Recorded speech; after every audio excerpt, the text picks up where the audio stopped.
All right, enough false starts. Let's get back into the party mansion. We're going with the Week 6 review right here. I'm joined with my favorite guests, Jake and Prescott, even though they're not guests, they're hosts. Unfortunately, Tyler had some previous obligations and couldn't be with us here tonight. We're going to have to push that YouTube comment reward off to another week. But how you feeling tonight, guys, over there? Oh my God! Let me tell you, after the rough week I just had, the nail biter, the oh my God, you're 0.26 away from winning and losing to a team that I was projected to win by 20 points. I've been better. Also had COVID that weekend, this past weekend. I'm just getting over that. So yeah, I'm ready for the next weekend. That's for sure. All right, so let's move on from the losers and let's go to the top winner of the week, which was Josh and Fact Matt, the high scorers this week. Josh is officially unbanned as his team has gotten the message. Jamar Chase led the way this week with 25.2 points, and Deion Jackson stole a little bit of Jonathan Taylor's thunder and a lot of Team Philly's thunder, and he had 18.1 points. For Michael's team, Stephon Diggs, Miles Sanders, and A.J. Brown, they just couldn't make up the difference this week. Lamar Jackson and the Ravens love to choke away a lead. And what else do you see from this game, Prescott? So it's really funny. Jamar Chase hasn't really been doing that well before this matchup. Like he's been doing okay, don't get me wrong, but you see 5.8, 6.7, 8.1, then 5 points. I asked Josh, I was like, "Hey, would you be interested in trading for like if I could get Jamar Chase and you need a running back?" And he was like, "No." And I was like, okay. Because, when you have a big player and they kind of go flat for a little bit, that's usually when you want to pick them up because they're about to, like, go off. And he's absolutely right. He stuck to his guns on that. And that, really propelled him. Without that game right there, that's a difference maker. So, again, just doing really great with those receivers. They're starting to bounce back. They're starting to do well. We still really haven't seen the great quarterback play this year. It's still just been horribly down. But no, you love to be able to see and be able to rely on your keeper players for automatic points, unlike me this week. And no, they completely prevailed on that. And the Deion Jackson start, which is kind of what you were trying to do last week with Naeem Hines. So it's really, really cool to be able to see that. That was a good, stop start right there. And let's just see if it can continue because, DeAndre Swift comes back next week. So really, after a really crappy 2-3 start or a 3-game slid from Josh, I think he's in a good position. He's starting to get everything back just like you said last week about him, he's really starting to get back into the swing of things. And then for Michael, it's going to be interesting. He still has a great team, but the last 2 weeks just have not produced what they normally, at least what they did the first 4 games. But he's not hurt by any means. He's still going to be the lead runner, especially in the East Division. So, two tough matchups right here. And honestly, you put these point totals against anybody else this week. They're going to win every single game besides wild card bitches. So, this is definitely a hard one to lose for Michael, but at the same time, like, you're going to have those games. It's going to go that way. Yeah, it's tough having Jonathan Taylor score 0 points. The coming into the season, I'm pretty sure almost every single ranking site had him as number one. Yeah. And as far as his season has gone, it's been completely a disappointment. And it's Yeah. good to see Josh's wide receivers get back in the swing of things. I'm hoping that you didn't hurt my chances at a Jamar Chase trade because I also offered Josh a running back for Jamar Chase, and he did not accept that either. He's smart But to we'll see. Let's see how the trade market goes with Josh and you and me and everybody else out there who's considering You're trades both, right now. we're both gunning for Jamar Chase. Like, yeah, can we get him? Can we get him? I wanted Jamar Chase over Devontae Smith in the draft, Yeah. and I've had a thing for Jamar Chase since before he was in the NFL. So let's move on to the next game with wildcard bitches defeating the money team 99-63, and I rounded a lot of these numbers, but 98.76 to 62.28. The money team got destroyed by the best quarterback in the league, Josh Allen, who has 26.36 points this week, and Austin Eckler kept rolling, and Ramondre Stevenson also added 2 touchdowns. Tyreek Hill, it doesn't matter who's throwing him the ball, he's going to get a ton of points. He had 17.7 points. And as far as the money team goes, from my perspective, uh, Saquon Barkley kept on rolling. And the big thing I think for the money team this week is that one of those guys who you're never sure if he's going to produce or he's going to give you nothing, Brandon Ayuk ended up scoring 2 touchdowns this weekend for the 49ers. So a little bit of a tough break with the money team. But as far as wild card pitches go, JJ's really hitting his stride right now. 5-1. I think the undisputed best team in the league. What do you think about this matchup? The bye week was really key here because normally he would have Josh Jacobs there instead of Stevenson.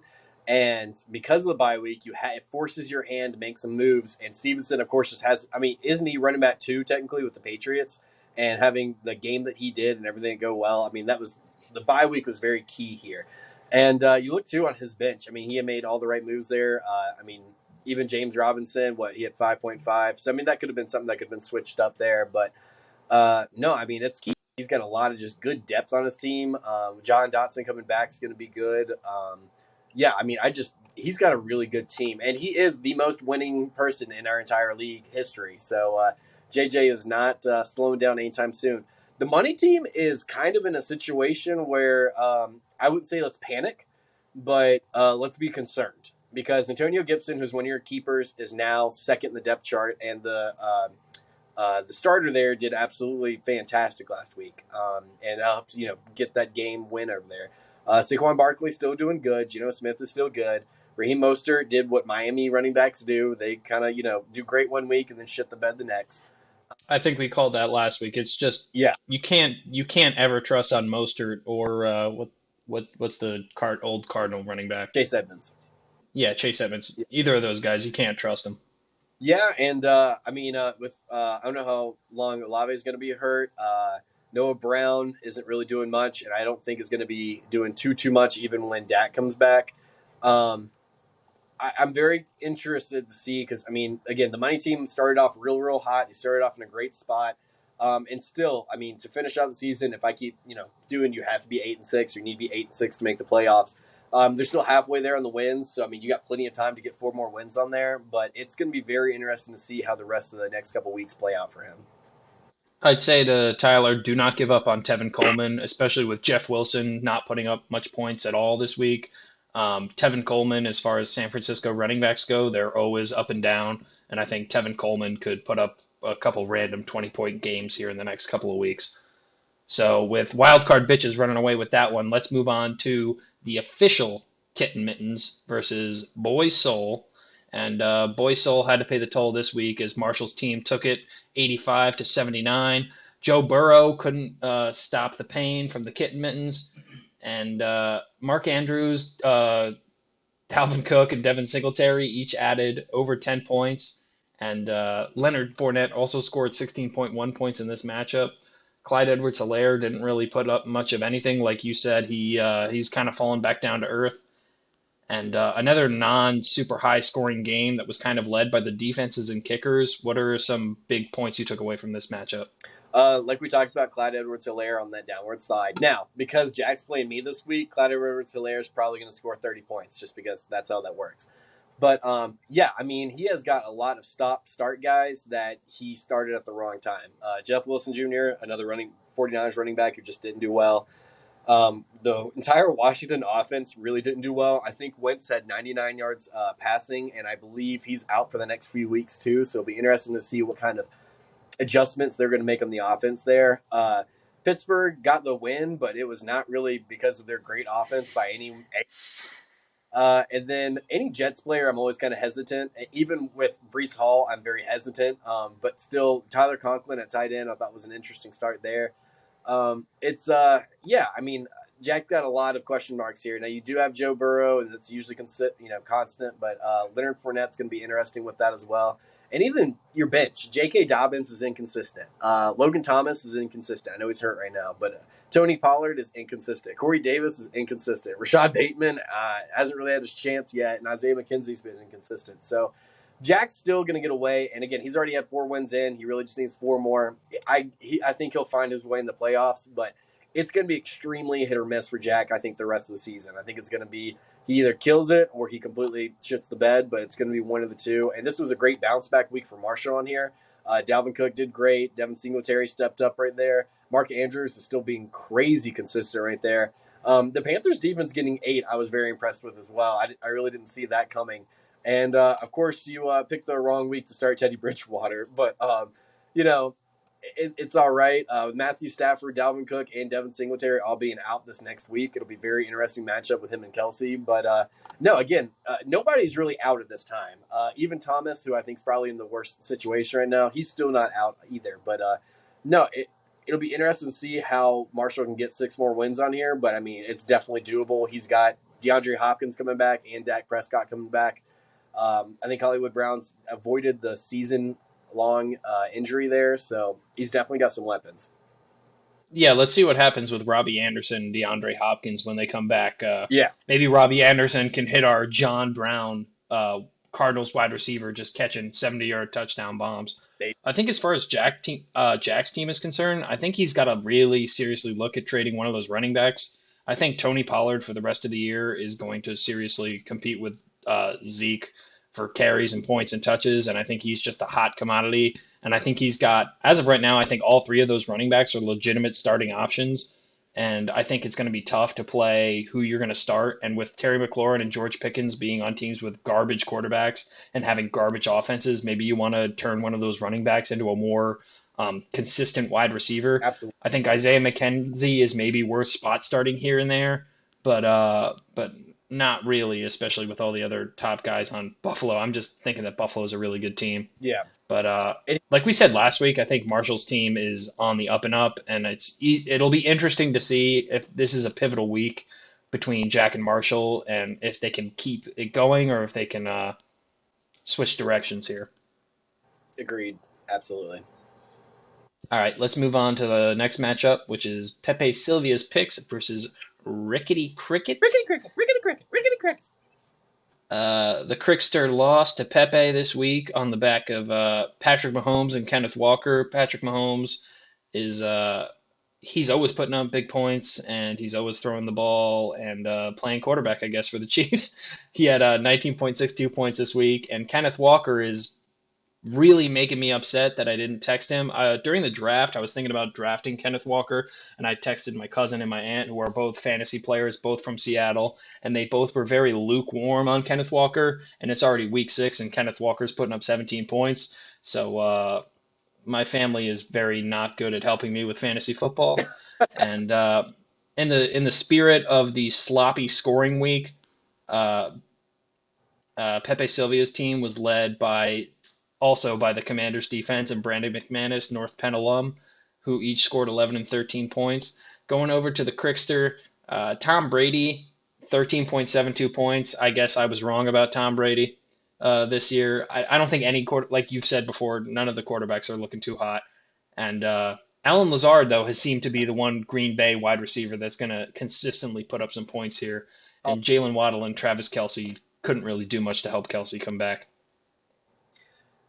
yeah, it's gonna be tough. Melvin Gordon's got to go away for whatever reason. I don't know what the coaching situation, why the coaching situation is what it is over in Denver, but I don't really trust anybody who's at Denver right now, just because it is so weird. There's just such weird play calling. There's weird decisions. I know Melvin Gordon's coughed the ball up a lot, but all of a sudden it felt like mid game. You could even see on Melvin Gordon's face, and even afterwards when he talked, he was just like, I was not explained why I didn't play the rest of the game. All of a sudden they were just going, and then I kept being like, "Am I going in?" And they were like, "No." No, we'll let you know. And then like he just basically was just not. No one really talked to him or discussed anything, and they just moved on. And not having that transparency or not being able to really talk like that, I just thought was really, really odd. But yeah, I would not start Melvin Gordon to save my life anymore. But also, too, you look at Mike Boone, and he did even worse. I don't really think you can trust any kind of Denver running back at this time. But at the same time, too, you look at some of her depth, and a lot of people are hurt and they're out. So with Kelsey, if she get some people healthy, she's going to be just fine. But of course, it's the obstacle of trying to get everybody healthy. Um, the Pepe Silvia's picks is very interesting. Like you said, Kenneth Walker, that has been a sleeper pick that just slide in there, just kind of wait for it. And then he's taken off, and it looks like he's going to continue to take off. It doesn't look like he's slowing down, or at least 2 weeks in a row he's done great. Randall Cobb, I think he's out for the year, I want to say. I could be wrong on that, but I know that was a pretty gruesome injury there. But, of course, next week he's getting Amon-Ra St. Brown and Jamal Williams back in there too. Pepe Silvia's got a really good initial starting lineup. The depth is not there, but there's a lot of really good initial starting lineup here that being 3-3 already, he really can squeeze by and get in there, which is hilarious to kind of think. But no, I mean he's in a good spot with everything right now. I mean his team is looking good. Yeah, I don't have anything else really to say about this except that there was a lot of injuries and buys in this week, and that we'll have to see how both these teams play out. And I think that they're going to be right in the middle, just like you and me, Yeah, every year until the sun eats the earth. So, with that said, let's move on to my team, Boiled Denim versus boy. Team Suicide Pact and Wes. I took the win this week somehow. I kept talking about how I was going to get annihilated. This is the last two games here, besides just being with the two most interesting managers in the league, was the two most interesting outcomes this week with two very unexpected results. The first of which was my team winning 81.42 versus 77.82. This week, I didn't really have anybody put up big stats at all, but they all scored clutch touchdowns. Najee Yeah, Harris uh, had a clutch touchdown in the red zone with an otherwise doo-doo Steelers team. Brian Robinson had a third to a half of his team's total yardage and snuck in a clutch touchdown. He got 17 carries, I think, last week. And even if they're garbage, the amount of volume he gets in a game that bad, I think bodes really well. And I think just his story and the whole narrative for Brian Robinson pushing forward is going to look really well for him the rest of the year. Devontae Smith had a touchdown. Amari Cooper had a touchdown. Adam Thielen had a touchdown. And like everybody else this week, I was not let down by my defense and kicker. Uh, Before we get to Wes's team, I just want to go a little bit more into depth onto my bench and saying that I am super excited for Odell Beckham, seeing if that Travis Kelsey contract leaves a little more room for him to sign. Hopefully, Odell Beckham gets in with the Chiefs. And I also picked up Deshaun Jackson, and we'll see if he can carry Lamar Jackson to a fourth quarter win as opposed to a fourth quarter loss. Moving over to Wes's team, it was led by Christian McCaffrey and Joe Mixon. And what else did you think about this game? It's very interesting because you picked up the Brian Robinson start, which is excellent, very, very good. We kept going back and forth throughout the week between Adam Thielen and David Njoku in your flex. And me and I think other people said Njoku. You went with Thielen, and that was the right pick there too, because that would have I really had two other people tell me Njoku too. Everyone that I asked said Njoku. that would have made the difference. So like going with your gut there, it always feels good to go with your gut and be right and win like that. So that's huge. And I see that you picked up Odell Beckham there too. I think that's going to be very, very smart. I think that's going to be a good pick later on. And again, you had two of your top guys out, and you still got the win. And that's the kind of bye week that you really want to have. When you have your top two guys out and you still find a way to pick up the win, that's huge. Now, for Wes, his season's going very parallel to mine, where it's like I feel like I'm doing all the right things. I'm starting guys that have really high potential to score, and it's just not happening. Like for whatever reason, one way or the other, like I keep losing or things keep falling through. I mean, you look at it. His first overall pick was Keenan Allen, and he's been hurt like the entire season. It feels like. He's picked up Latavius Murray, and that's a huge pick because right now it looks like Denver really liked him moving forward. Damian Harris is also on that injury bug as well. You have Duvernay, who's gotten a lot of targets, and that's smart to go with. Romeo Dubes is doing well with a lot of targets as well. Drake London's doing well in that too. So he's picking up guys who are getting consistent targets and consistent shares, but it's just not panning out. But right now, too, you look at his wide receiver two, having Curtis Samuel, I think is not great. I understand that he typically has gotten a lot of targets and he's done well, but I feel like it's not necessarily a great start right there. And I feel like this has been his consistent week to week to week is to have Curtis Samuel in there. I think maybe it's time that we let him go because I mean he's done 0.6, 6.2, 3.8, 6.1. That's definitely been something that's absolutely hurting, and you're relying on Debo Samuel on that. And with San Francisco right now, they are so consistent. Some weeks they can be great, and some weeks they can completely shit the bed. And then you've got AJ Dillon there who really hasn't done anything great since his first week. I mean 6.7, 3.8, 8.4, 3.4, 5.2. The flex has got to get better on that as well. He's really looking. It's really hurting having Damian Harris out. It's really hurting having Keenan Allen out. Once those two get back into the fold, and then really once Darren Waller's off that bye week, you can even use Taysom Hill as a potential flex as well. But yeah, it's just a lot of inconsistency. And Kyler Murray just hasn't had the year that he normally has either. So just a lot of really frustrating things going on for Wes right now, and I feel your pain on that. I really do. Yeah, it was the perfect storm this week. Like you said, Damian Harris and Keenan Allen being out was absolutely huge. Darren Waller on the bye week. just everything came together this week, and it's got me really excited moving into next week. Absolutely, But being 3-3 right now is huge. yeah, uh, in relation to feeling really excited, we got the final game of the week, the barn burner of the week. The gang plays fantasy with the massive upset over the Nightman Cometh, 67.9 to 67.64.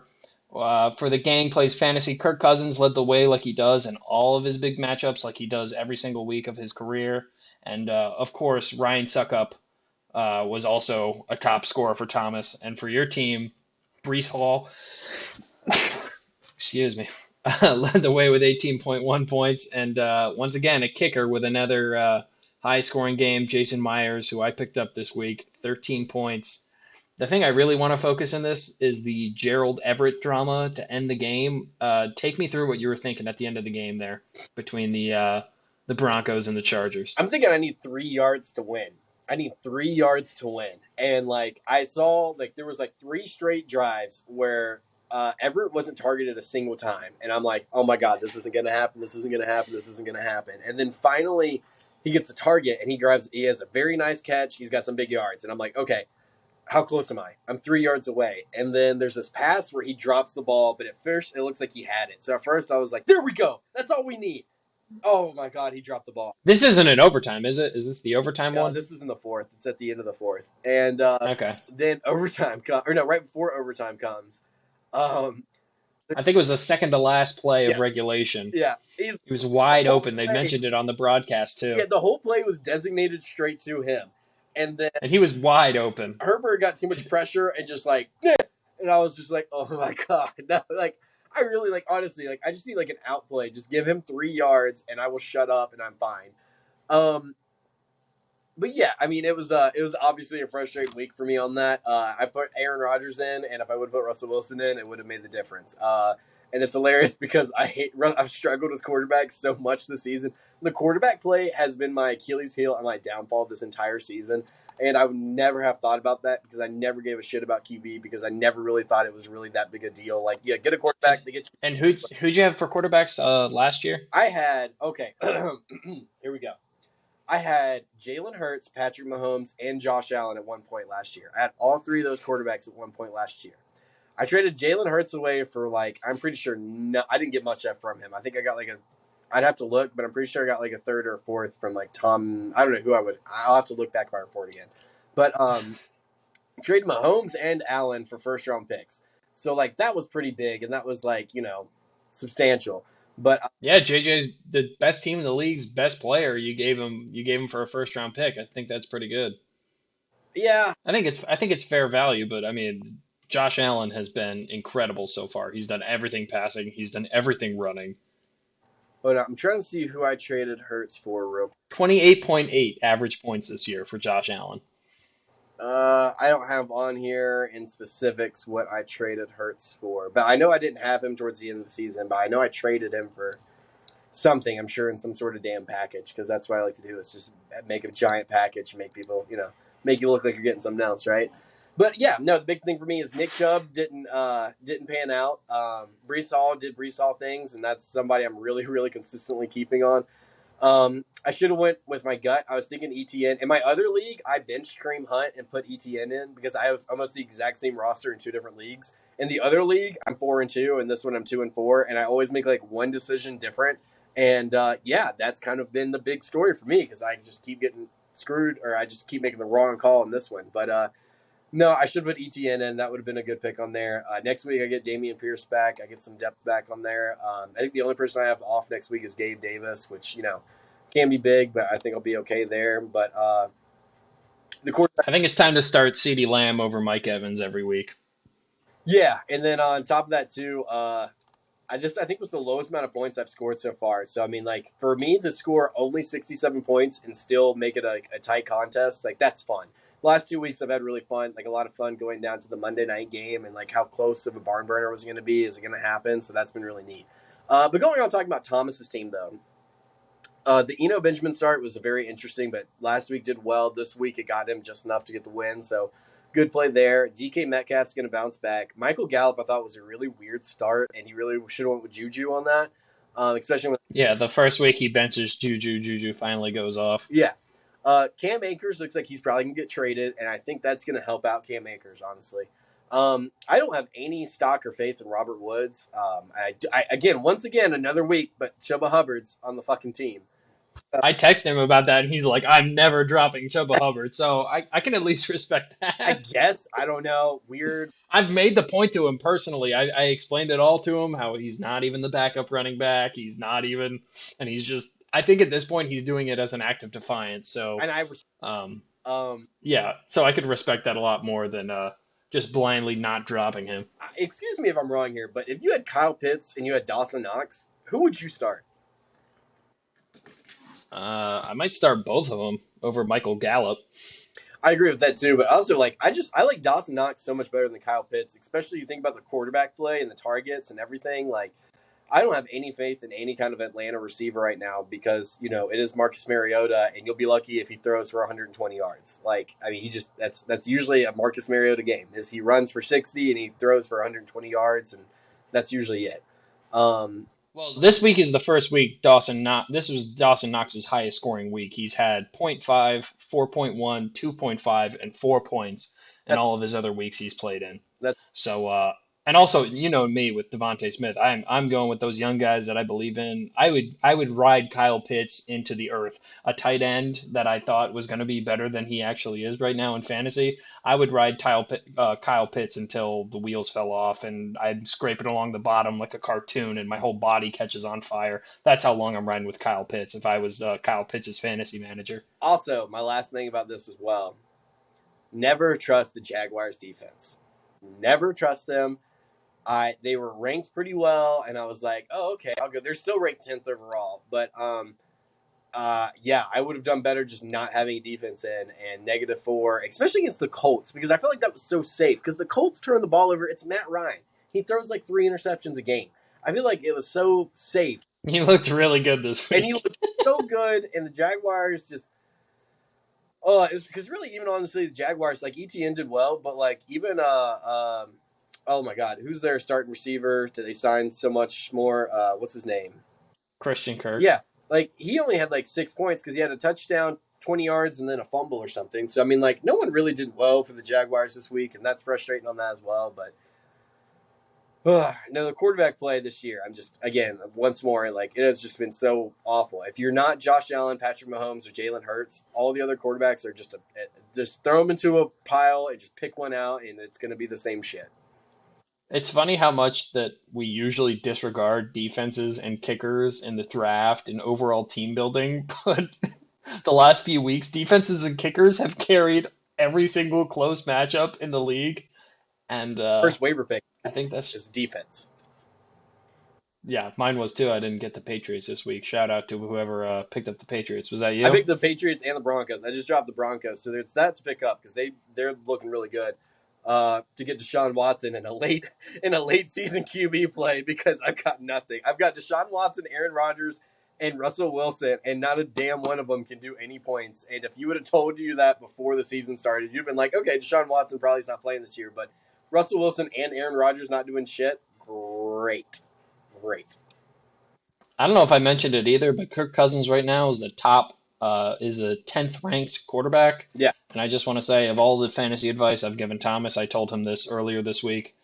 Picking up Kirk Cousins was probably the best thing he could do, especially in a year of unstable quarterback play. You always get those 15 to 16 points every once in a while. He'll put up 3, 4 touchdowns, get in that 25-point range, and on a week where he needed just the bare amount of mediocrity, Kirk Cousins delivered. I mean, he could have went with Mac Jones as backup. His 4th overall pick, Mac Jones. I don't know if you know that or not, but he could have went with his backup, Bailey Zapp, because he fucking tore the Browns apart.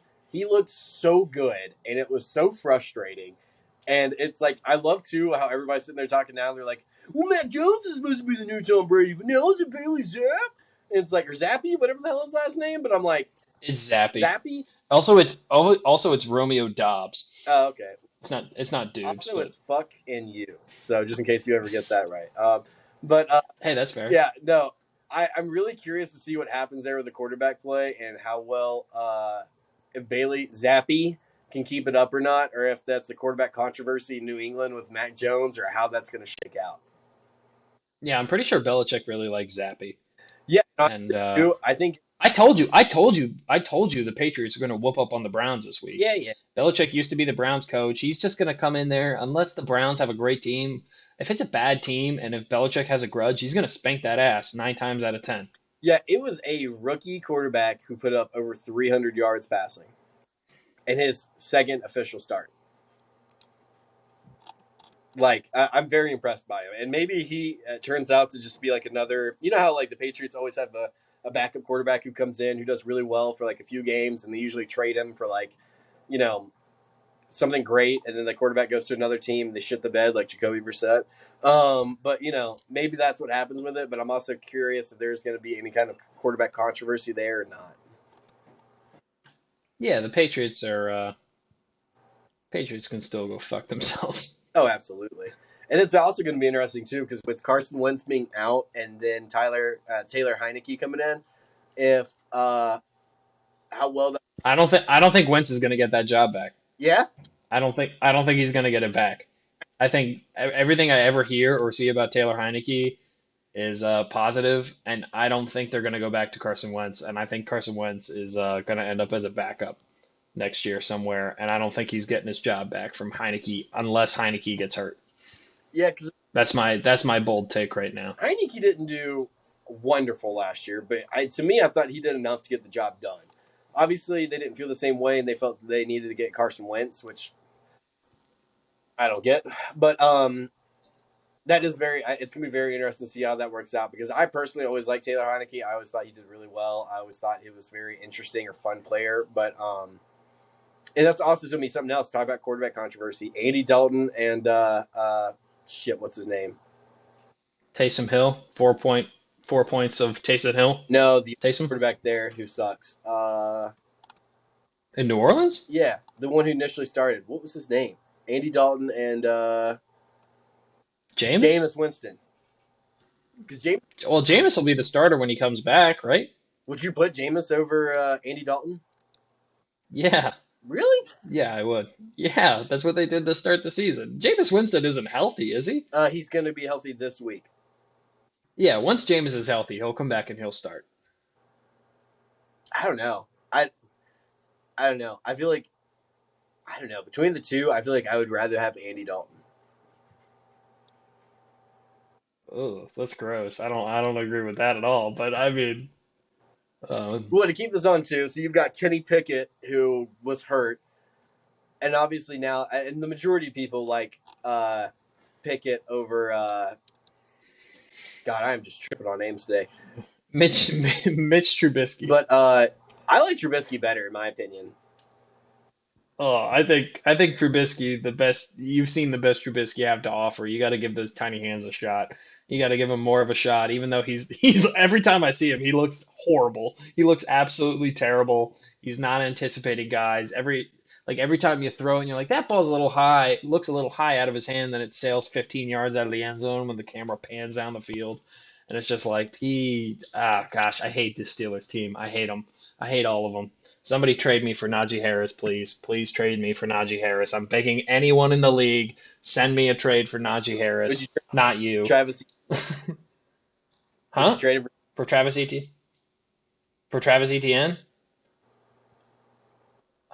I might. I might. I don't know. Do you have any bench wide receivers to add into that trade?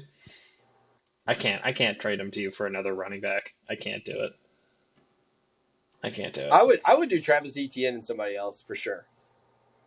Well, I'll think about it. Yeah, I would do that for sure. Just because you know me, I love Najee Harris. But speaking about more quarterbacks and their situations, I think one that is pretty safe, unfortunately, is Baker Mayfield in Carolina because PJ Walker shit the bed, and then whoever else they found to go in and play quarterback did awful as well. Who was it? It was somebody else who was just terrible. And Matt Corral is still hurt, and Sam Darnold is still hurt. So I think he's come. I think I saw Sam Darnold's coming back. I think Sam Darnold. I would try Sam Darnold over Baker right now for sure. But it pleases my heart as a Cleveland fan to see Baker doing as bad as he is right now, just because like it's like that. Oh God, that was safe. That was safe. We got rid of him. Yeah, it's Carson Wentz on the Colts and the Commanders. That's how it feels like. Something else that's funny though, if you look at the quarterbacks and who's available in depth, like for fantasy right now, did you know that you can still pick up Drew Brees, you can pick up Ben Roethlisberger, like You could pick up Tebow for years after he initially retired. which is so weird to me. Like, but whatever. I guess sure, but I don't know. It's very interesting because I feel like the quarterback play again. I know it's been very consistent. I've said it 4 times I think on the show alone now, but it'll be very interesting to see how it continues to like flex because I mean from week to week you're gonna have somebody get hurt, or you're gonna have someone play poorly, and it's kind of one of those deals where there's not a whole lot of faith of like, oh, let's just keep riding them out. Usually it's like, yeah, okay, that was 2 games in a row. You kind of sucked. Let's go ahead and see what else is on there. And there's some teams that have great depth. Like honestly, if Hurts was ever not doing well and Hurts is doing great, there's no issue for it. But I always loved Gardner Minshew, and he was always, I think, very, very successful as a backup. But my favorite backup in the league is probably Tyler Huntley. For the Ravens, Yeah, does he? What does he? What does he do? Does he run? he's like a little bit of a weaker Lamar Jackson, but I just feel like he's very consistent, and I feel like he's just very, very consistent all the way around. Like I just feel like he's a very reliable quarterback to put in, like as backups go. Next to Joe Flacco and Zach Wilson, that is. Yeah, that's a sweet. That's a home run. Yeah, Reese Hoskins home run. Eight Chris. five. Yeah, they're still losing. I'm bad luck. Yeah, you are bad luck in every way, shape, and form. But no, I'm curious to know more about this Najee Harris trade. So just let me look real quick to see what I could take your fancy with on that. Yeah, I don't think we should be negotiating trades. I think we're starting to run a little long. What do you say? Do you have any more final? Do you have any more final I think points everybody on would be very. the week six wrap up? I think everybody would be very intrigued about what negotiations and trade moves we do. But here's Well, nobody wants to offer any trades. They just want to offer. They give you garbage and you give them first round picks. Nobody ever offers me trades. It's up to me to offer bad okay. trades that everybody To goes, be no, I'm fair, not. I was 2-6 last year, and I knew there was no chance I was going to win out and be able to make the playoffs. So I was like, let's start selling everything away. And there was a lot of teams that were in the situation that everybody's in now, where they were 3-3, or they were like, you know, 4-2, 2-4, where they're like, maybe I could make it, maybe I can make it. And it was really a good time to sit there and trade. And after this week, it'll be even more interesting because you've got, let's see, 1, 2, 3, 4, 5. So you got 5 teams who are 2-4. Well, one of those teams are going to lose, and it could be me. At least one of them is going to lose, and it's going to be very interesting to see. Actually, two of them have to lose because they're playing each other.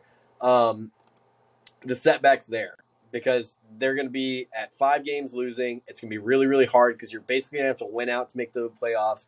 What they're going to do with their team, because there's a lot of people right now who have around 5 keepers. I would say there's five, like a potential 5 keepers. So then you have to start looking at your team and thinking, who could I trade to possibly get something investing into next year?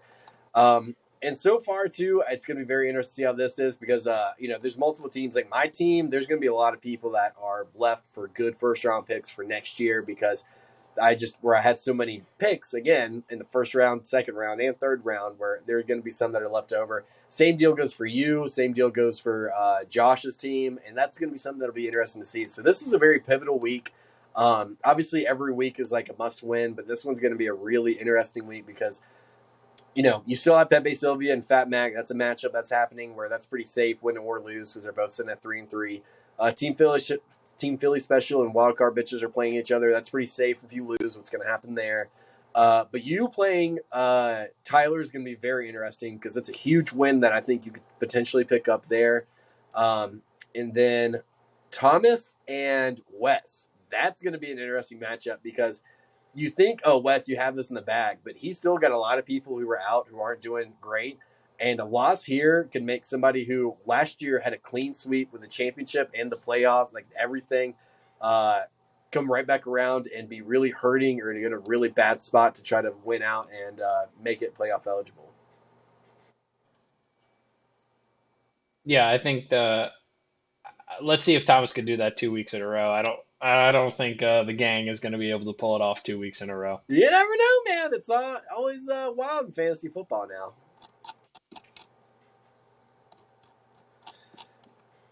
All right, As what are you thinking? as Dan is totally watching the Phillies game, which they're doing great. Everything's going great. They're just doing wonderful right now in this particular matchup in this game. They're losing. Yeah, yeah, wonderful right now. But no, they won last week. Is that correct? I don't keep up with baseball, but yeah.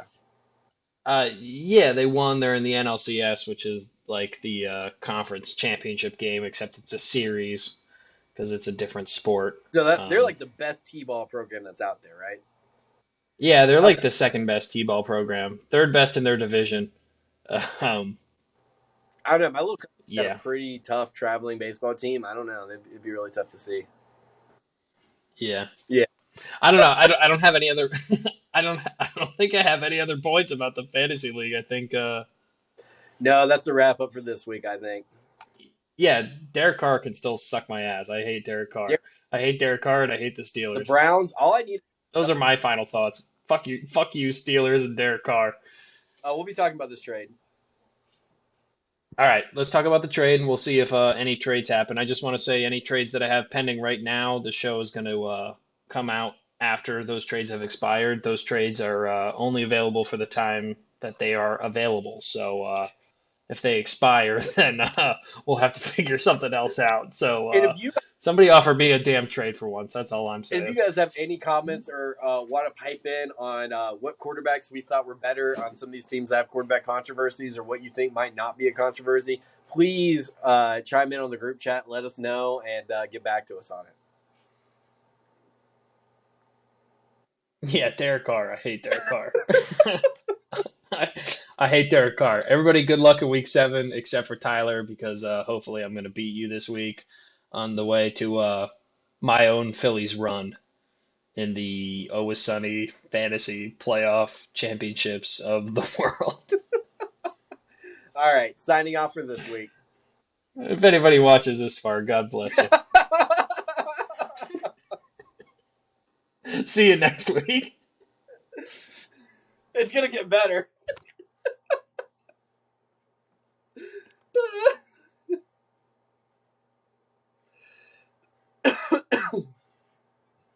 Wait, you didn't even hit stop recording. You fucking idiot.